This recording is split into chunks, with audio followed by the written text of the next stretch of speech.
നമസ്കാരം, മലയാളി വാർത്തയിലേക്ക് സ്വാഗതം. എൻ്റെ ബോധ്യങ്ങളുടെ അടിസ്ഥാനത്തിൽ എടുത്ത തീരുമാനം, അറബിക്കടൽ ഇളകി വന്നാലും മാറാത്ത തീരുമാനം. രാഹുൽ മാങ്കൂട്ടത്തിനെതിരെ ലൈംഗിക പീഡന പരാതി വന്നതിനു പിന്നാലെ പാർട്ടിയിൽ നിന്ന് പുറത്താക്കിയപ്പോൾ അന്നത്തെ പ്രതിപക്ഷ നേതാവും ഇപ്പോഴത്തെ മുഖ്യമന്ത്രിയുമായ വി.ഡി. സതീശൻ പറഞ്ഞ വാക്കുകളാണിത്. പിന്നാലെ ഈ ഒരു അറബിക്കടൽ ഇളകി വന്നാലും മാറാത്ത തീരുമാനത്തിന് ഇളക്കം സംഭവിക്കുന്ന കാഴ്ചയൊക്കെ രാഷ്ട്രീയ കേരളം കണ്ടതാണ്. രാഹുൽ മാങ്കൂട്ടത്തിനെ പാർട്ടിയിൽ നിന്ന് പുറത്താക്കുന്നു. അതായത് ഈ ഒരു ആരോപണങ്ങൾ ശക്തമായി പാർട്ടിയെ വലിയ രീതിയിലൊരു പ്രതിസന്ധിയിലേക്ക് കൊണ്ടുവിടുന്ന തരത്തിലേക്ക് വിവാദങ്ങൾ ഉയർന്നപ്പോൾ തന്നെ അതിന് മറുപടി പറയാതിരിക്കുക ലക്ഷ്യത്തോടെ രാഹുലിനെ പാർട്ടിയിൽ നിന്ന് പുറത്താക്കുന്നു. പിന്നാലെ രാഹുലുമായി സംസാരിച്ചാൽ എന്താണ് പ്രശ്നം, രാഹുലുമായി മിണ്ടിയാൽ എന്താണ് പ്രശ്നം എന്ന തരത്തിലേക്ക് നയങ്ങൾ മാറുന്നു. ഇപ്പോൾ ഇതാ മുഖ്യമന്ത്രിയായ ശേഷമുള്ള ഈ വിഷയത്തിലുള്ള വി.ഡി. സതീശൻ്റെ പ്രതികരണം വന്നിരിക്കുന്നു. അക്ഷരാർത്ഥത്തിൽ നടക്കുന്ന ഒരു പ്രതികരണമാണ്, ഒരു നിലപാടാണ് അദ്ദേഹത്തിൻ്റെ ഭാഗത്തു നിന്നുണ്ടായിരിക്കുന്നത്. അതായത് മാധ്യമപ്രവർത്തകരുടെ ഭാഗത്തു നിന്ന് ചോദ്യമുയരുന്നു. ഈ രാഹുൽ മാങ്കൂട്ടത്തിൽ കേസിലെ പീഡന പരാതികൾ ഉന്നയിച്ച അതിജീവിതമാർ സമൂഹ മാധ്യമങ്ങളടക്കം വലിയ രീതിയിലുള്ള സൈബർ ആക്രമണം നേരിടുന്നുണ്ട്. പ്രത്യേകിച്ച് ഈ കേസിലെ ആദ്യ പരാതിക്കാരി മുഖ്യമന്ത്രിക്ക് മെയിൽ അയച്ചിരുന്നു. തനിക്ക് ഭീഷണിയുണ്ട്, സമൂഹ മാധ്യമത്തിൽ നിരന്തരം അപമാനിക്കപ്പെടുന്നുണ്ട് അല്ലെങ്കിൽ വേട്ടയാടപ്പെടുന്നുണ്ട് എന്ന തരത്തിൽ മുഖ്യമന്ത്രിക്ക് ഒരു മെയിൽ അയച്ചിരുന്നു. ഈ കേസിൽ എന്ത് നിലപാടാണ് അങ്ങ് സ്വീകരിക്കുക? മാത്രമല്ല, നമ്മൾ കഴിഞ്ഞ ദിവസങ്ങളൊക്കെ കണ്ടതാണ്, കേരള ഹൗസിൽ മുഖ്യമന്ത്രി വി.ഡി. സതീശനെ കാണാനെത്തിയ അഡ്വക്കേറ്റ് ദീപ ജോസഫ് വലിയ രീതിയിലുള്ളൊരു അധിക്ഷേപം, രതിജീവിതമാർക്കും ഒപ്പമില്ല, അതിജീവിതമാർക്കും ഒപ്പമില്ല എന്ന രീതിയിലൊരു പരാമർശം നടത്തിയിരുന്നു. വീണ്ടും അതിജീവിതമാരെ ആക്ഷേപിക്കുന്ന തരത്തിലൊരു വാക്ക് പ്രയോഗം നടത്തിയിരുന്നു. അപ്പോൾ ഈ വിഷയത്തിൽ എന്താണ് മന്ത്രിയുടെ പ്രതികരണം, മുഖ്യമന്ത്രിയുടെ പ്രതികരണം എന്ന ചോദ്യത്തിന് ഇതൊക്കെ അതായത് ഈ സംഭവങ്ങളെല്ലാം എല്ലായിടത്തും നടക്കുന്നതാണല്ലോ എന്ന ഒരു ഒഴുക്കമട്ടിലുള്ള മറുപടിയാണ് വി.ഡി. സതീശൻ നൽകിയത്. ശ്രദ്ധയിൽപ്പെട്ടാൽ നടപടിയെടുക്കാം എന്ന ഒരു മറുപടിയാണ് വി.ഡി. സതീശൻ്റെ ഭാഗത്തു നിന്നുണ്ടായിരിക്കുന്നത്. ശക്തമായ കേസാണ്. അതായത് ഒരു നേതാവിനെ, ശക്തനായ ഒരു നേതാവിനെ പാർട്ടിയിൽ നിന്ന് തന്നെ പുറത്താക്കുന്ന തരത്തിലെടുത്ത വലിയ വിവാദങ്ങൾ സൃഷ്ടിച്ച ഒരു കേസാണ്. ആ കേസുമായി ബന്ധപ്പെട്ട് ആ പെൺകുട്ടികളുടെ, അതായത് അതിജീവിതമാരുടെ കാര്യത്തിൽ ഒരു പ്രതികരണം ആരാഞ്ഞപ്പോൾ ഒഴുക്കമട്ടിലുള്ള ഒരു മറുപടിയാണ് മുഖ്യമന്ത്രിയുടെ ഭാഗത്തു നിന്നുണ്ടായിരിക്കുന്നത്. ഇതൊക്കെ എല്ലായിടത്തും നടക്കുന്നതാണല്ലോ, ശ്രദ്ധയിൽപ്പെട്ടാൽ നടപടിയെടുക്കാമെന്ന് രണ്ട് വാക്കിൽ പറഞ്ഞ് ആ ഒരു വിഷയത്തെ അങ്ങ് ക്ലോസ് ചെയ്യാനുള്ളൊരു തിടുക്കം മുഖ്യമന്ത്രി കാണിക്കുന്നുണ്ട് ഈ ഒരു വാർത്താ സമ്മേളനത്തിൽ. അത് വ്യക്തമാണ്. ആ ദൃശ്യങ്ങൾ കണ്ടാൽ തന്നെ മനസ്സിലാക്കാൻ സാധിക്കും. ഒരു ഒഴുക്കമട്ടിൽ ആ ഒരു വിഷയത്തിൽ കൂടുതൽ മറുപടി പറയാൻ ആഗ്രഹിക്കുന്നില്ല എന്ന തരത്തിലൊരു സമീപനമാണ് മുഖ്യമന്ത്രി വി.ഡി. സതീശൻ സ്വീകരിച്ചിരിക്കുന്നത്. ഇനി ഈ കേസുമായി ബന്ധപ്പെട്ടുള്ള മുന്നോട്ട് പോക്ക് എന്താകുമെന്നൊരു ആശങ്ക അതിജീവിതമാരെ സംബന്ധിച്ചുണ്ട്. പുതിയ സർക്കാർ അധികാരത്തിലേറിയതോടെ ഈ പെൺകുട്ടികളുടെ അല്ലെങ്കിൽ ഈ പരാതിക്കാരികളുടെ കാര്യത്തിൽ അല്ലെങ്കിൽ ഈ കേസുമായി ബന്ധപ്പെട്ട് എന്താണ് സംഭവിക്കാൻ പോകുന്നത്? ഇപ്പോൾ തന്നെ പാർട്ടിയിൽ വലിയ രീതിയിലുള്ള നിലവിളികൾ ഉയരുകയാണ്, രാഹുലിനെ പാർട്ടിയിൽ തിരിച്ചെടുക്കണമെന്ന് പറഞ്ഞുകൊണ്ട്. എന്തായാലും തീർത്തും എന്തായിരിക്കും പുതിയ സർക്കാരിൻ്റെ ഒരു നിലപാട്, എന്താണ് ഈ കേസിൽ ഇനി എന്തൊക്കെ ആണ് കാണാൻ കിടക്കുന്നത് അല്ലെങ്കിൽ എന്തൊക്കെ കാണേണ്ടി വരുമെന്ന ചോദ്യമൊക്കെ നിലവിൽ ഉയരുകയാണ്. അതേസമയം കഴിഞ്ഞ ദിവസം ഷുഹൈബ് വധക്കേസിലെ പ്രതികളുടെ ജാമ്യം കോടതി റദ്ദാക്കിയിരുന്നു. ഈ വിഷയത്തിൽ പ്രതികരിച്ച് മുൻ പാലക്കാട് എം.എൽ.എ. രാഹുൽ മാങ്കൂട്ടത്തിൽ രംഗത്ത് വന്നിരുന്നു. എന്താണ് രാഹുൽ പറഞ്ഞതെന്ന് നമുക്ക് വിശദമായി നോക്കാം. ഈ നായയ്ക്കൊപ്പം, അതായത് പണ്ട് ആകാശ് തില്ലങ്കേരി ഒരു നായയ്ക്കൊപ്പം ഇരിക്കുന്ന ചിത്രം പങ്കുവച്ചിരുന്നു. അതിൽ ആകാശ് തില്ലങ്കേരിയുടെ ചിത്രം മാറ്റിയിട്ട് നായയുടെ മാത്രം ചിത്രം വെച്ചുകൊണ്ട് രാഹുൽ മാങ്കൂട്ടത്തിൽ വിമർശനം പങ്കുവച്ചു. ഈ നായയ്ക്കൊപ്പം കുറിച്ചുകൊണ്ടിരുന്നവൻ്റെയും അവൻ്റെ കൂടെ ഷുഹൈബിനെ വേട്ടയാടാൻ പോയ തില്ലങ്കേരിയിലെ സകല എണ്ണത്തിൻ്റെയും ജാമ്യം റദ്ദാക്കിയിട്ടുണ്ട്. വീടാതെ വിടില്ല ഒരു കണക്കുമെന്നായിരുന്നു രാഹുൽ മാങ്കൂട്ടത്തിലിൻ്റെ ഫേസ്ബുക്ക് പോസ്റ്റ്. പിന്നാലെ രാഹുലിൻ്റെ പഴയ കേസിനെ ഓർമ്മിപ്പിച്ചുകൊണ്ട് ഒരുപാട് കമൻറ്റുകൾ നിറയുന്നുണ്ട്. നീ കൊന്നൊടുക്കിയ കുഞ്ഞുങ്ങളുടെ കണക്കും വീടാതെ വിടില്ല എന്ന് ചിലർ പറയുന്നുണ്ട്.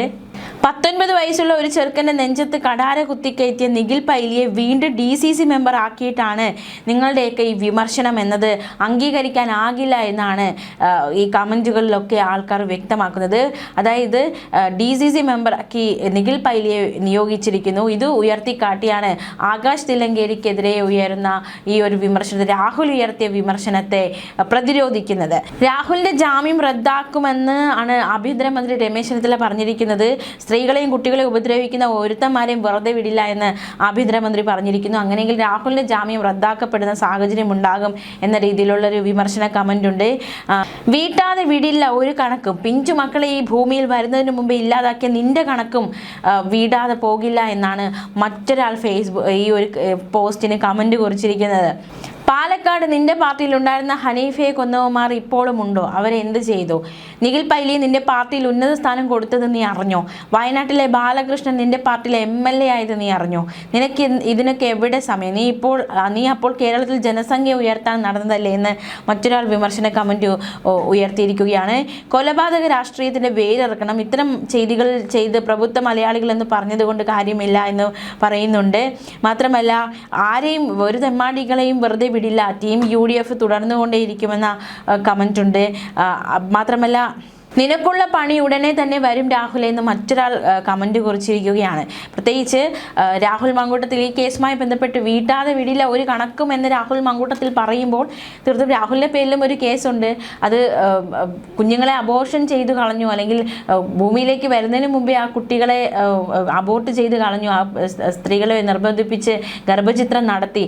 ആ കണക്ക് വീട്ടാതെ പോകില്ല എന്നതടക്കമുള്ള ഓർമ്മപ്പെടുത്തലുകളാണ് രാഹുലിൻ്റെ കമന്റ് ബോക്സിൽ നിറയുന്നത്. മട്ടന്നൂർ ഷുഹൈബ് വധക്കേസിലെ മുഴുവൻ പ്രതികളെ റിമാൻഡ് ചെയ്യാനാണ് കോടതിയുടെ ഉത്തരവ്. കേസ് നീട്ടിക്കൊണ്ടുപോകാനുള്ള പ്രതികളുടെ നീക്കം ഇതോടെ തടയുകയും ചെയ്തു. ആകാശ് തിലങ്കേരി ഉൾപ്പെടെ 17 പ്രതികളെ റിമാൻഡ് ചെയ്യാനുള്ള നടപടി പോലീസ് തുടങ്ങിയിരിക്കുകയാണ്. ഈ മാസം 18 മുതൽ ഷുഹൈബ് വധക്കേസ് വിചാരണ നടക്കുകയായിരുന്നു. അക്രമത്തിൽ പരിക്കേറ്റവരും ഷുഹൈബിന്റെ സുഹൃത്തുക്കളുമായ 2 പ്രധാന സാക്ഷികളുടെ വിസ്താരം പ്രോസിക്യൂഷൻ പൂർത്തിയാക്കി. പ്രതികളെ ഇവർ തിരിച്ചറിഞ്ഞു. എന്നാൽ പ്രതികളുടെ അഭിഭാഷകർ ക്രോസ് വിസ്താരത്തിന് തയ്യാറായില്ല. കോടതിയിൽ ഹാജരായ പ്രതികളുടെ അഭിഭാഷകരായ സുനിൽ മഹേശ്വരൻ പിള്ള, NR ഷാനവാസ് എന്നിവർ ക്രോസ് വിസ്താരം നടത്തുന്നില്ലെന്ന് കോടതി അറിയിക്കുകയായിരുന്നു. 1 മുതൽ 3 വരെ പ്രതികളുടെ അഭിഭാഷകനായ PV ഹരിയാണെങ്കിൽ ക്രോസ് വിസ്താരത്തിന് ഇല്ല എന്ന് കോടതി അറിയിച്ചു. കേസ് നിലവിലെ കോടതിയിൽ നിന്ന് മാറ്റുന്നതിന്റെ ഭാഗമായാണ് ക്രോസ് വിസ്താരം നടത്തുന്നതിൽ നിന്ന് അഭിഭാഷകർ വിട്ടുനിന്നത്. അഭിഭാഷകരുടെ തീരുമാനം തന്നെയാണോ പ്രതികൾക്കുമെന്ന് കോടതി ചോദിച്ചപ്പോൾ അതേ എന്നായിരുന്നു പ്രതികളുടെ മറുപടി. അതേസമയം പ്രതികളുടെ ജാമ്യം റദ്ദാക്കണമെന്ന് പ്രോസിക്യൂഷൻ ആവശ്യപ്പെട്ടു. കേസ് അനന്തമായി നീട്ടിക്കൊണ്ടുപോകാനുള്ള സാധ്യത കണക്കിലെടുത്ത് കോടതി ഇവരുടെ ജാമ്യം റദ്ദാക്കി റിമാൻഡ് ചെയ്യാൻ ഉത്തരവിട്ടു. ജുഡീഷ്യൽ കസ്റ്റഡിയിൽ വാദം തുടരട്ടെ എന്നും കോടതി അറിയിച്ചു. 3ാം അഡീഷണൽ ജില്ലാ സെഷൻസ് ജഡ്ജി റൂബി K. ജോസാണ് പ്രതികളുടെ ജാമ്യം റദ്ദാക്കിയത്. പബ്ലിക് പ്രോസിക്യൂട്ടറെ നിയമിക്കുന്നതിൽ ഉൾപ്പെടെ അലംഭാവം കാണിച്ച് ഏറെ വിവാദം സൃഷ്ടിച്ച കേസാണിത്. 8 വർഷത്തെ നിയമ പോരാട്ടത്തിനൊടുവിലാണ് കേസ് വിചാരണ തുടങ്ങിയത്. പ്രതികളെ സംരക്ഷിക്കുന്നതിന് LDF സർക്കാർ വഴിവിട്ട നീക്കം നടത്തിയതും വലിയ രീതിയിലുള്ള വിമർശനങ്ങളിലേക്ക് നയിക്കപ്പെട്ടിരുന്നു. 2018 ഫെബ്രുവരി 18-നാണ് രാത്രി 10:30-യോടെ മട്ടന്നൂർ കീഴൂർ തെരുവിലെ ഉറി എന്ന തട്ടുകടയിൽ സുഹൃത്തുക്കളോടൊപ്പം ഇരിക്കുമ്പോൾ മാരകായുധങ്ങളുമായി സംഘടിച്ചെത്തിയ CPM പ്രവർത്തകർ ഷുഹൈബിനെ വെട്ടിക്കൊലപ്പെടുത്തിയത്. അക്രമം തടയാൻ ശ്രമിക്കവേ ഷുഹൈബിന്റെ സുഹൃത്തുക്കളായ നൌഷാദ്, റിയാസ് എന്നിവർക്കും പരിക്കേറ്റു. കേസിൽ സ്പെഷ്യൽ പ്രോസിക്യൂട്ടറായി K. പത്മനാഭൻ ഹാജരായി. Akash Thillankeri, Rejil Raj, A. Jithin, CH Deepchand, TK Askar എന്നിവരാണ് 1 മുതൽ 5 വരെ പ്രതികൾ. സാജ് നിവാസിൽ K. ബൈജു, തിലങ്കേരി ആലയാട് പുതിയപുരയിൽ സ്വദേശി അൻവർ സാദത്ത്, അതുപോലെ തന്നെ K. Akhil, K. Sanjay, K. Rajat, KV Sangeeth, അതുപോലെ തന്നെ PK അവിനാഷ് എന്നിവരും പ്രതികളാണ്. മാത്രമല്ല C. നിജിൽ, എളമ്പാറ അഭിനന്ദന ഹൗസിൽ KP പ്രശാന്ത്, പാലയോട് തെരൂർ സ്വദേശി AP സിനീഷ്, അതുപോലെ തന്നെ KK സുബീൻ, B. പ്രജിത്ത് എന്നിവരാണ് കേസിലെ മറ്റു പ്രതികൾ. എന്തായാലും ഷുഹൈബ് വധക്കേസിൽ മുഴുവൻ പ്രതികളെ റിമാൻഡ് ചെയ്യാനുള്ള കോടതിയുടെ അപ്രതീക്ഷിത ഉത്തരവിൽ ഞെട്ടി പ്രതിഭാഗം. നിലവിലെ കോടതിയിൽ നിന്ന് വിചാരണ മാറ്റുന്നതിനായുള്ള നീക്കം നടത്തുന്നതിനിടെയാണ് പ്രതികളായ 17 പേരെ റിമാൻഡ് ചെയ്യാൻ കോടതി ഉത്തരവിട്ടത്.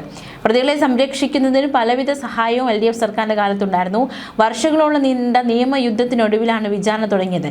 വിചാരണ സമയത്ത് കേസ് നീട്ടിക്കൊണ്ടുപോകാനുള്ള പ്രതിഭാഗത്തിന്റെ നീക്കത്തിനാണ് കോടതി തടയിട്ടത്. വിചാരണ സമയത്ത് 17 പ്രതികളും കോടതിയിൽ ഹാജരായിരുന്നു. വിചാരണയ്ക്ക് ഹാജരാകാതെ വരുന്ന ഘട്ടങ്ങളാണ് പ്രതികളെ റിമാൻഡ് ചെയ്യാൻ കോടതി ഉത്തരവിടാറുള്ളത്. എന്നാൽ വിചാരണ സുഗമമായി പൂർത്തിയാക്കുന്നതിന് പ്രതികളെ റിമാൻഡ് ചെയ്യാനുള്ള വിവേചനാധികാരം കോടതിക്കുണ്ടെന്ന് നിയമവിദഗ്ധർ പറഞ്ഞു.